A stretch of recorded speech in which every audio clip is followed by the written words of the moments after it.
God, this presentation is running. Camilla's got a show to do. We can't have her hungry. She's with child. Oh my God. She's Try to keep eating. That sounded kind of biblical. God. Okay, Jeffy, it's all yours now. Remember, Mark Nelson is driving, so when I speed things up, that means we need to keep this show moving. You need to chill out. You really do. Weatherman, we can't allow any further delay. So stop your waiting.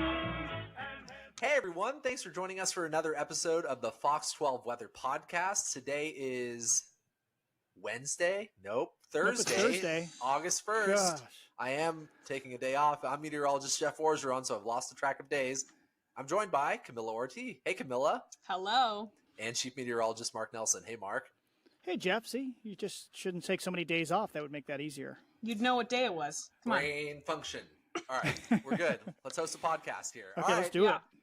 Well, we're in August, folks. Mm-hmm. We made it after what was a very hot July here across much of the Pacific Northwest. So we're going to go over some of those numbers, talk about who set records, who was near records. We're going to talk about a hot start to August. Boy, we kicked off August on a scorching note, if you will. Fire season update, we've got that coming. La Niña watch. There is the La Niña watch in place. Mark is stoked. Everyone's talking about that one specifically. It's the talk of town. Everybody. I was at Fred Meyer doing the toy drive and somebody... Getting No, stopped. just kidding. Yeah. And then, of course, viewer photos. We're going to wrap up the podcast with some good old-fashioned viewer photos. Hey, let's not forget, whoever's on the computer at about 7:20, 7:25, we get the final climate summary of the day. So we hit 99 today. That's me. We hit 100. Yeah. Whoever's on a computer at 7:20, all of us. Well, I mean, we all are. Okay. Yeah, Whoever's but not do you talking. already have it pulled up and you're refreshing? Probably not. Nope. Yeah, I'm running on it. Jeff's But graphics today. Typically, that's... Yeah, I've had some technical difficulties at home. Did anybody know that new MacBook Airs didn't have USB ports? I didn't until 5 minutes before the podcast started. That is just tragic. Yeah, we were talking about that. Are you just supposed to have Bluetooth stuff for everything now? Bluetooth mics, apparently, but I none of think our so. mics are Bluetooth, so here we go. Just get a regular computer. And Mark stole my studio. That's where I usually record. And we're all in different places, by the way, folks. Yeah. Jeff is at home. I'm here in studio. I'm in the I don't know what it's called, the recording booth, and Camilla's in the studio, and she's on air in 58 minutes. Not worried about it. 58? Oh, yeah, because the weather hit comes like 8 minutes into the show. 48. Well, it doesn't matter. All right. Check out these numbers if you're... Well, we always encourage you to watch the podcast. You get to see the cool, fancy graphics. This is a calendar view of the month of July, and there weren't many cool days, let's just say. The hottest day ended up being July 9th. That was when we hit 104 degrees. We had a series of 90-plus degree days. When you averaged the highs and lows together, it ended up being the warmest July on record, over 4 degrees above a typical July. Any comments, questions, concerns? Yeah. Pretty amazing because the last 10 days, is that right? Yeah, last 10 days were, I'd say, average or slightly below, and yet we still had the hottest July on record. That tells you how crazy the first half was. First 3 weeks, I guess. We barely squeaked it out. If you go to the next graphic, you can see just by 0.3 of a degree. Well, 0.3, I mean, if you look at the margins between some of those other years, that was actually pretty decisive victory there. Yeah. I remember we were smashing at the beginning. 2018. Yeah, 2018. I remember that when it was like, ooh, it's going to be a close call. And look how close it was. We almost had the hottest ever that year. Yeah. Okay, I've got some numbers to add to this graphic, but Mark, take this one away because I know you made it. Yeah, so sometimes people will say, well, it's just the urban heat island. And yes, I mean, we do get extra heating in a large urban area. But Astoria, second warmest. Salem was the number one. Eugene, number one. Redmond, number one. That's up in the high desert there. Pendleton, number three. And I think Pendleton's records go back to the late 1800s. Portland records go back to 1940. Baker City, so hot. All those 100-degree days. I think there were 10. Yeah, 10 100-degree days. And Burns, it was number two. So a lot of small towns had the first, second, or third hottest July. So it was hot. What does it take to be number one? 2 is not a winner, and 3 nobody remembers. Does Camila know what is that from, Camila? Oh, no, what is that? Who sings that? Mark? Yeah, of course, I have no idea. Okay. Well, anyways, while Camila does her research, let's talk about it. Astoria, second warmest July on record. Average high was 72. Average low was 56. Here's where things get a little bit spicier. Portland. Who's typing? The average. Camila. Nobody. I'm not She's Googling the lyrics that Okay, Jeff good. just All said. right. It's Nelly, number 1. Let's go. Oh, Nelly.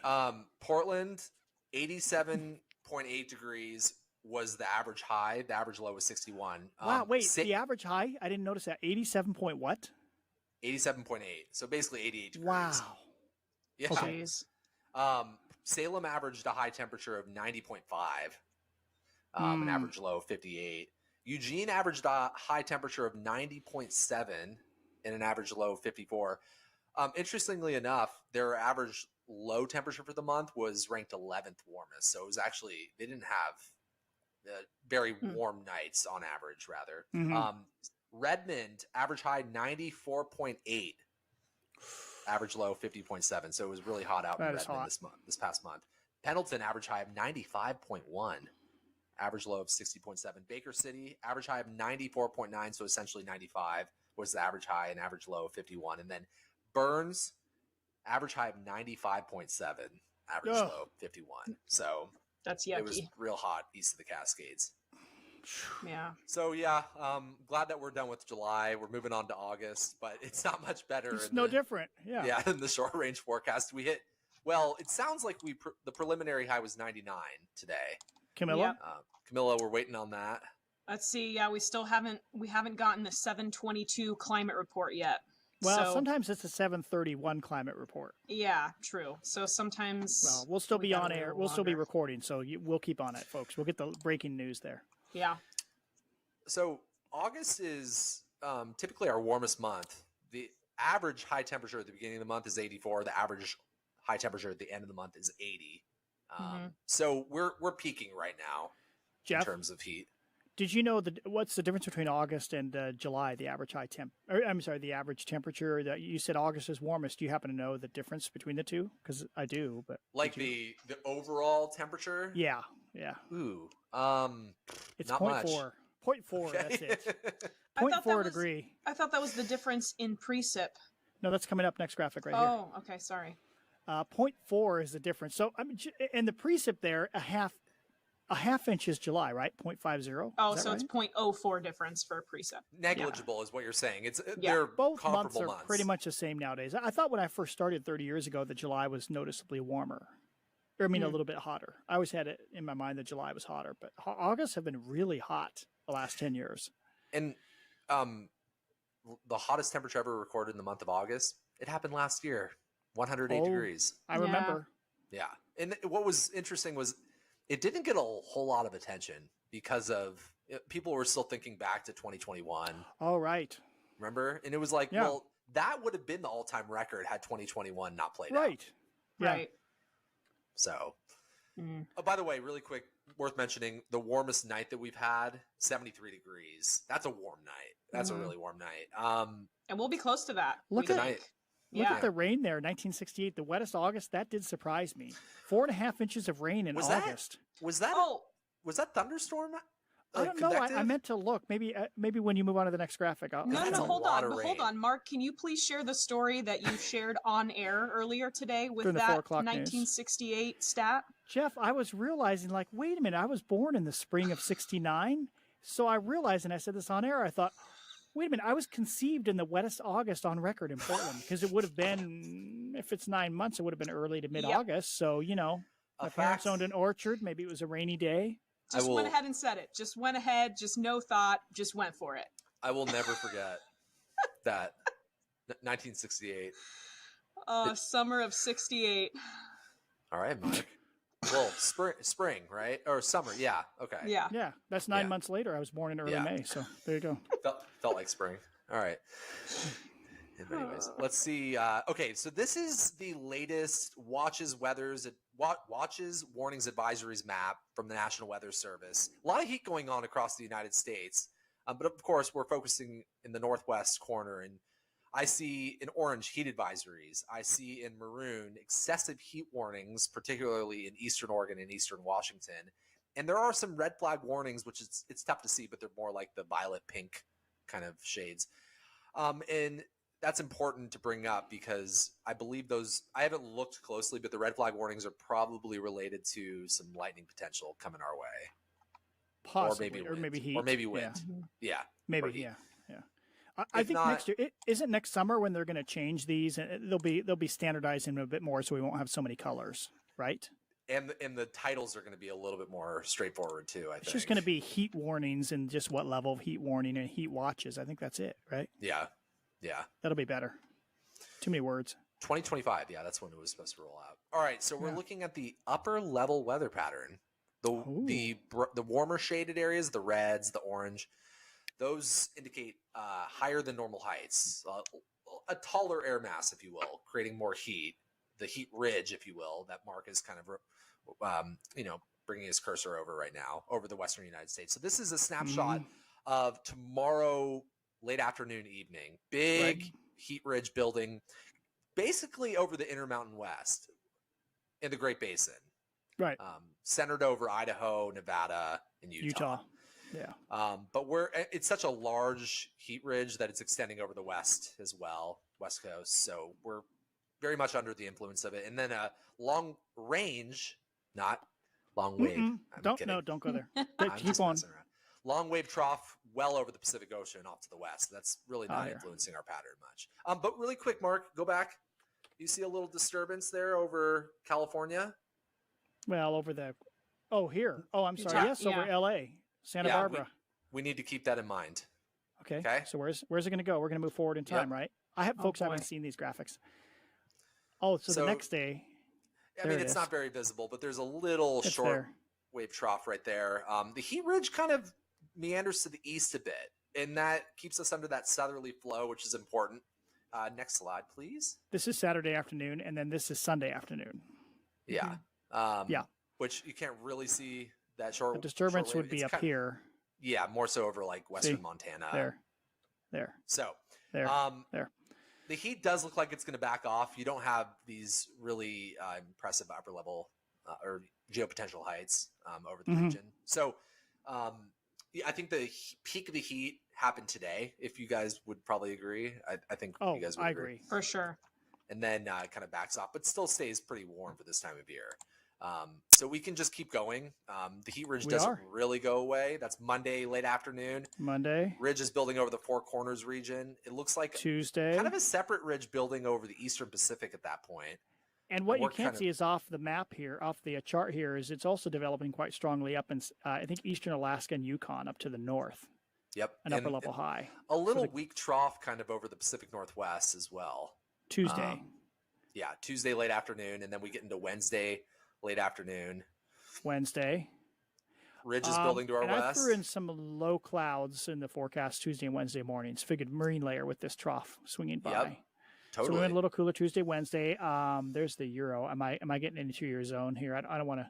I got to stay in my lane, going. Jeff. No, totally. So there. Wait. Oh, here's Thursday. I'm sorry. Wednesday on the Euro. Okay. So heights are still back up to 589 on Wednesday. Warm atmosphere. 586 heights on Thursday. Still above average. Yep. Thursday.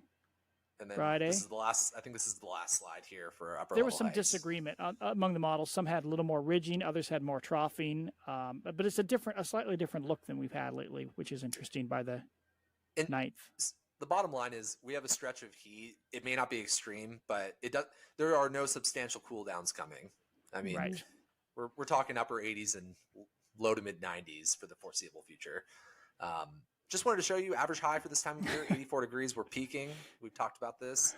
We are here, and I can't wait to be, folks. I can't wait to be a few months down the road.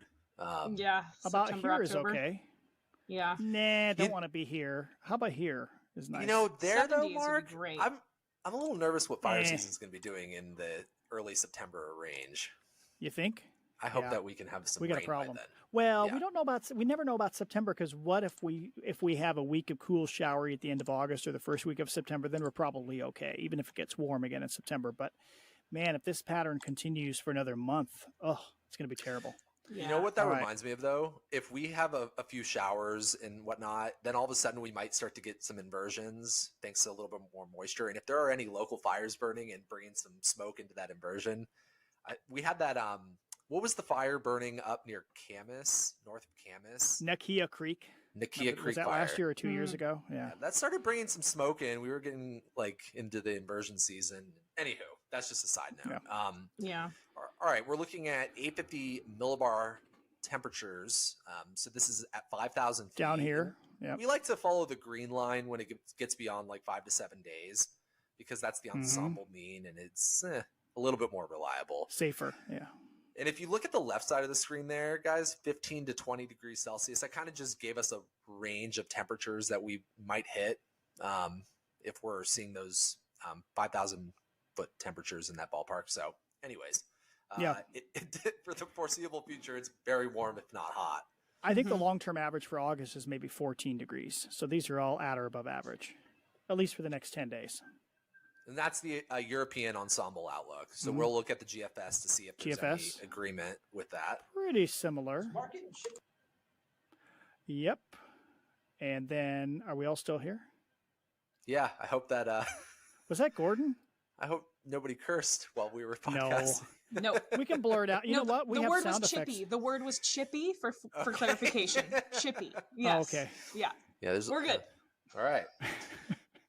Mark's calling out names. All right. Yeah. It wasn't that person either, by the way. Let's keep going. So this is the GFS temperature outlook. There you go. It does go back a little bit. Go back one. Mark, Whoa. come on. Slow it down. If you look in the long range, the GFS does continue to gradually cool things down. Right. It doesn't really re-amplify the ridge or anything like that. Maybe so. There's a hint. It would be fair to say at mid-month, maybe we see a cooling trend again, like we had at the end of July. Yeah, maybe. Which would be great. That's our next chance, at least mid-August. And the way I see that is maybe more morning clouds and higher humidity in the Cascades potentially. That'd be fantastic. So this is the national blend of models, blend of computer models, giving us what they think the forecast is going to be, the highs and the lows for Portland, and nothing too out of the ordinary from what we were thinking or compared to our 7-day forecast. Upper 80s to mid 90s, and then nighttime lows generally in the 60s. If we have a cloudy night, it could be warmer. For sure. Yeah. And then, of course, we included our 7-day forecast. The real forecast. Because Mark and Camila worked effortlessly on this. Yes, Mark and Camilla worked very hard on that forecast. Cloudier and cooler. Yeah. Camilla got a great dog picture today. It was Hank, and it was his dog sitting there on the boat, like out on the river. Captain of the ship. Is that a new cloud? I'm sorry, but is that a new cloud on Saturday? No, no. Is that increasing clouds? No, that is. Oh, you got excited. You thought I had made a brand new icon. I thought you did. Wait, it's not. No, it's extra weather icon. It's just an extra one. Oh, I see what you did. Well, you added two different layers of clouds there. Behind the scenes, folks. Yeah, we can choose one icon for any day, but this one I did the extra icon. Like we had a thunderstorm, but I made it a thin high cloud. Oh, I like it. Yeah, okay, that's why I'm the master of the graphics here. Okay, so tomorrow's a first alert weather day. First alert weather day to highlight the warm morning or the night that we're going to be marginal. Off of. Kind of marginal for first alert weather. 95 is our criteria, actually. But we figured if it's extra warm in the morning, it's humid in the afternoon, let's do it. Yeah. We already had it on there. Why yank it off and then say it was really hot today? That would be stupid. But we'll see about Saturday with the cloud cover. Maybe we stay in the 80s. Maybe. Did we ever figure out what the high was today? I keep refreshing for the first day of August. Well, maybe let me try on my computer too. Nope. I'm afraid I'll mess something up. I'm not going to do that. See, Mark doesn't trust you, Camila. He's like, I'm going to try. No, sometimes it may not refresh on one computer, and it happens. No, that's not a thing. And just a quick glance here at the Climate Prediction Center's temperature outlook, giving us a higher likelihood of above normal temperatures from August 9th to August 15th. So this is just outside of our 7-day forecast. So for the first 2 weeks of August, plan on very warm to hot afternoons. Right. Yeah. Fire season update. I'll be honest, I did not update the overall acreage burned. I bet Mark knows that off the top of his head. Because they haven't updated it since the 28th. Really? They have a 1.39 million, 1.37 Wait, really? million. Are you looking at the morning briefing? Well, it's not on the morning briefing. We've got the morning briefing. Yeah, morning briefing. Then you go to that middle part where you have. Wait, is it here? Oh, it's just below here. Plus, okay. I just figured I'd include this because it shows 40. Well, this is a glimpse at the fire map. Wow. I love when Mark drives the presentation. It's fantastic. a lot of fires across Oregon.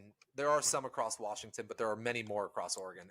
Oregon probably has the most fires burning out of any state in the nation right now. I believe that's the case. I think that's I'm Wow. sure. high Far more than confidence in that. Washington. At least And large you know fires. what? I have to say the list is so long this year. Usually if there's like 8 or 10, we kind of know the names. This is the first time I've seen a lot of these names. The notice there's 2 whiskeys. There's a Whiskey Creek, which is covered up there in the gorge, which whiskey without the E, so whiskey, that was Scottish. And then Whiskey Mountain down there northwest of Burns. And there are so many different creek, something creek, the Camp Right. Creek, the Crazy Creek, the Courtney Yeah. Creek, the Cougar Creek. My goodness. And Charlie Brown. Which There's a Charlie Brown fire. Look at that in the Wallowas. actually, who oh names my gosh. the fires? Whoever shows up, I read this, whoever shows up, like the first crew that shows up, they have to give it a name, and it's often something near, a creek or a Like a location. or landmark. something. Oh, yeah. Maybe there's a Charlie Brown. My guess is they're encouraged not to do like annoying or weird names, right? Or else it would be strange. Yeah. But so they try to be professional. But I'm curious if there's a Charlie Brown Creek or Charlie Brown Street or something up near in the Wallowas Hey, there. Before you switch the slide, remember look at the center of the screen, center of Oregon. Crazy Creek Yep. fire just to the east northeast of Bend. Just remember Mhm. that one, okay? We'll be coming Yep. back to that one in a second. Oh, I bet we are. Okay. Keep going there. Okay, we got to keep Just a moving. 7:38. Glimpse at the morning briefing. This one comes out every morning. 40 large fires burning in the state of Oregon, 8 large fires burning in the state of Washington. We reviewed this last week. A large fire is considered a fire that's burned over 300 acres in grassland and over 100 acres in timber. All right, that's all I wanted to add. There we go. So there's the Crazy Creek fire burning between Wheeler and Crook counties. I believe between the 2 counties. Yes, right East of there on that Prineville. line. Here's a little Um, wider view. Yep. A lot of smoke. When the clouds first cleared on yesterday, Wednesday, or I guess Tuesday afternoon too, it's like there wasn't that much smoke around because they were knocked down by the gray and the cooler temperatures, the high humidity. Now you see everything starting to pick up again after just one Yep. day of hot weather. There's There's a fire in Crater Lake National Park. I think that's the one between And- Crater and Diamond Lake down there. That one's taken off too. and the Park fire in Northern California. Oh, right, to the south. Is there one Mhm. more? You have a wider view. There you go. Yep. You can see that one taking off. Oh, So yeah. things are going to be crazy here for the next week. I mean, what's going to stop these things? Lots of heat, lots of Yep. sunshine. And we Bad have stuff. one more slide. Oh, I wanted to show the monsoon taking off. The Big the summer picture. monsoon. This is a wind reversal. Well, many people think monsoon means a storm. It actually is just a wind reversal. It brings more moisture inland during this time of year. It happens on other continents as well, in other countries. But you can see that it's leading to afternoon thunderstorms in Arizona, New Mexico, Colorado, even out in Texas, but primarily off to the west as well, Southern California. That cluster of thunderstorms is likely to drift up to the north, at least that disturbance. And then every afternoon with daytime heating, you're probably going to see the thunderstorms reform in farther northern Mhm. locations. So let's So go that's ahead our Saturday cloud cover, isn't it? There it is. Yeah. So this is the 18Z NamNest run, showing the potential for showers and thunderstorms between Friday late afternoon and Mhm. Saturday, and into maybe early Sunday. But most of that will be moving off to the northeast, and most of that looks like it's going to be forming along into the east of the Cascades. But Mm-hmm. it's possible some of those cells could be developing over the Willamette Valley as well, and I think the best chance of that would be maybe over the southern Willamette Valley. Our Yeah. graph, at least up until this last run, I haven't seen the 0Z, but our graph has been showing more of a solid cloud cover, which really inhibits the convection, the True. thunderstorms. It does, shows it it does pretty show cloudy. an impressive little cell, though. We'll see that kind of fizzles out just south of Bend, but it does have something right. coming up. Yeah, like Saturday evening. A lot of mid-level moisture for sure. No doubt. Yeah, maybe some mid-level convection or Yeah. elevated convection rather. So this is the thunderstorm outlook for Friday from the Storm Prediction Center. It shows an isolated chance of thunderstorms or non-severe thunderstorm chance, generally into central Oregon and off to the east. So Cascades and points to the east. So that's Friday. If you jump to Saturday, the area becomes a bit larger and probably includes most of the Cascades and maybe points just to the west as well. Mm-hmm. And then this is the dry thunderstorm outlook, essentially the fire weather outlook. So this is showing the chance for isolated dry lightning, dry thunderstorms along and east of the Cascades, which is kind of what we were expecting, unfortunately. That was Friday, and that this was is Friday. Saturday This is right here. Yep. Right. And then Sunday as well. Saturday shows a good portion of southeast Oregon. And then you can jump ahead if you want to, Mark. That's Sunday. Sunday.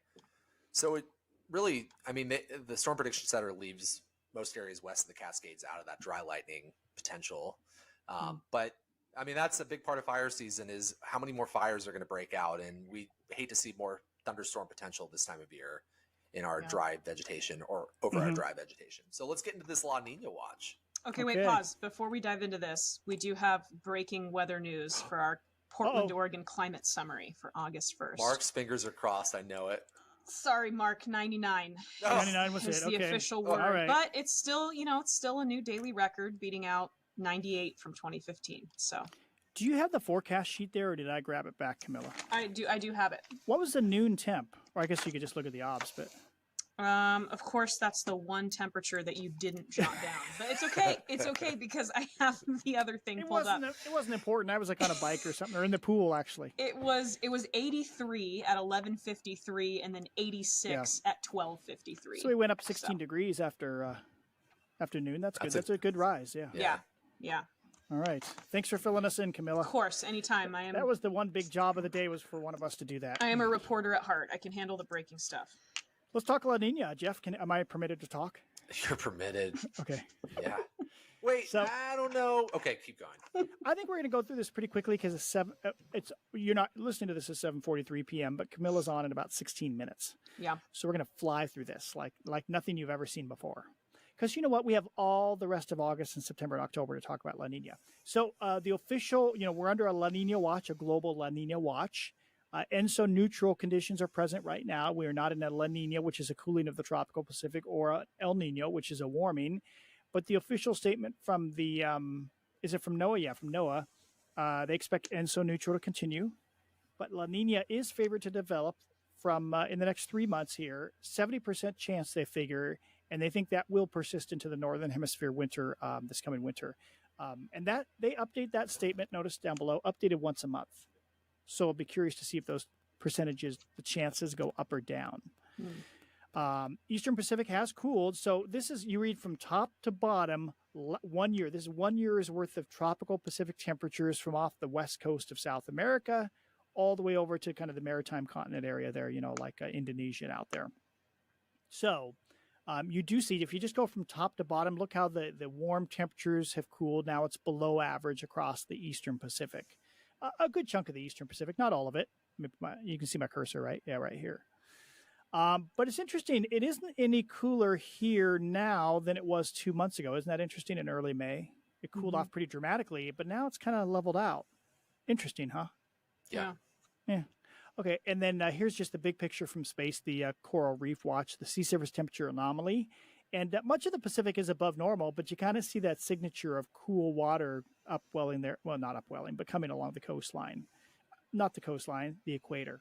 I'm used to saying our cool water upwelling along our coastline, which is always interesting.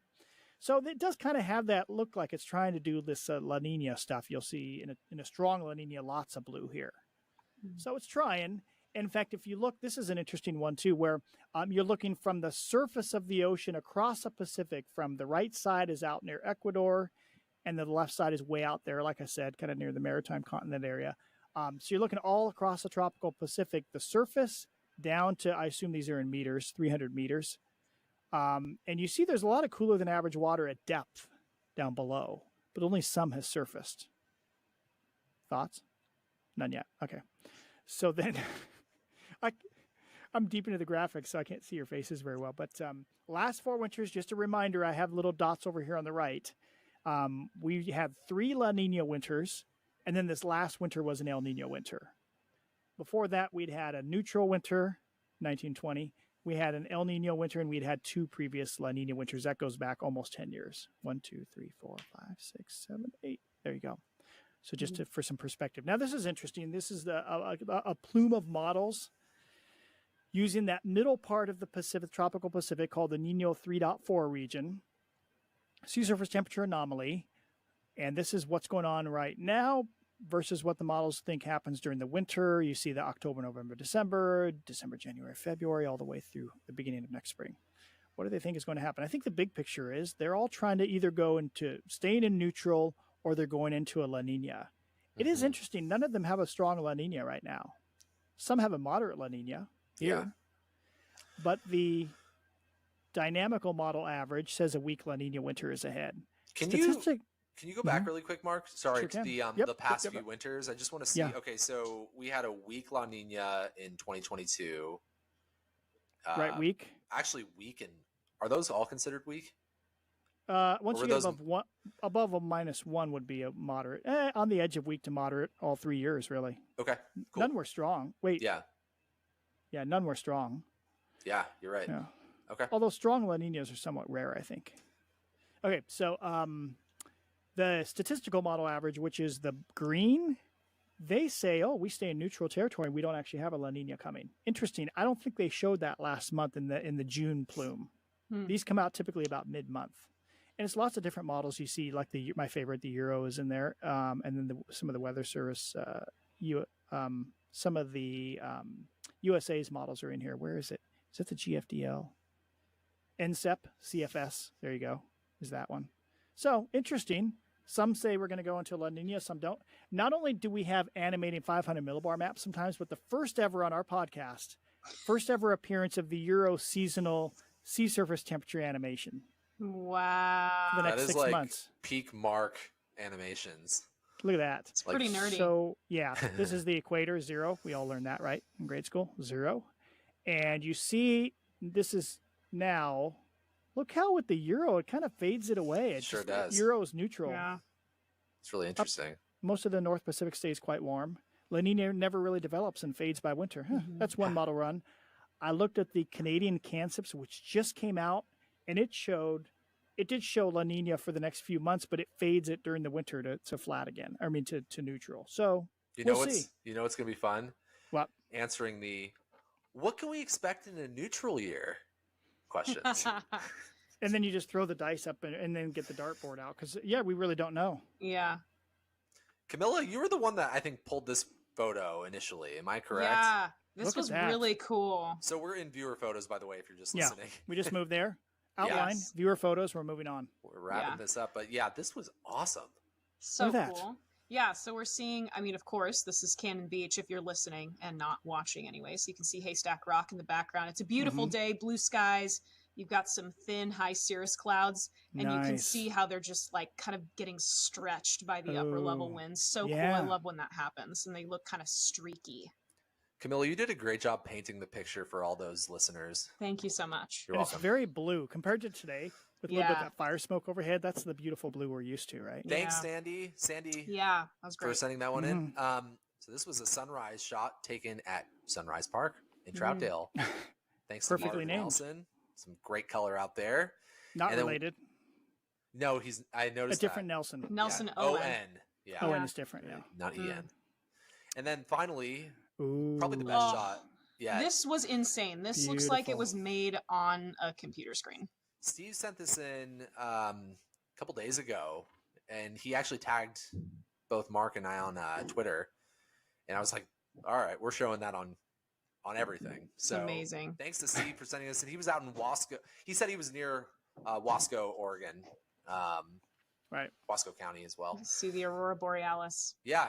It was, that was a cloudy day previously. And then most of us were socked in by clouds that night. So Steve was just east of the Cascades, and he caught just enough, I guess. Did you know? A night clearing, if you will. I was going to say daylight, but it was not. You know what? The clouds add to it. It's they just do. A little bit of cloud cover. Yeah. Something forward and back. The forward. Yeah, it I'm not a provides photographer, depth. but depth, that's what it is. Geo Wasco is actually in Sherman County.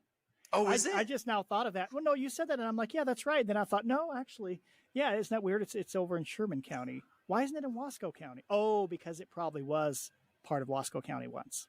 That's why. Sorry, guys. That's your history. To all the Oregonians out there. I'm no, sorry. it's fine. But yeah, that was a great shot. Thanks to Steve for sending that in and allowing us to use that photo.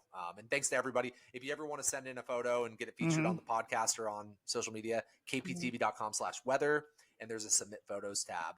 Camila has a show in 9 minutes, but her hit is not until 17 minutes from now, I believe.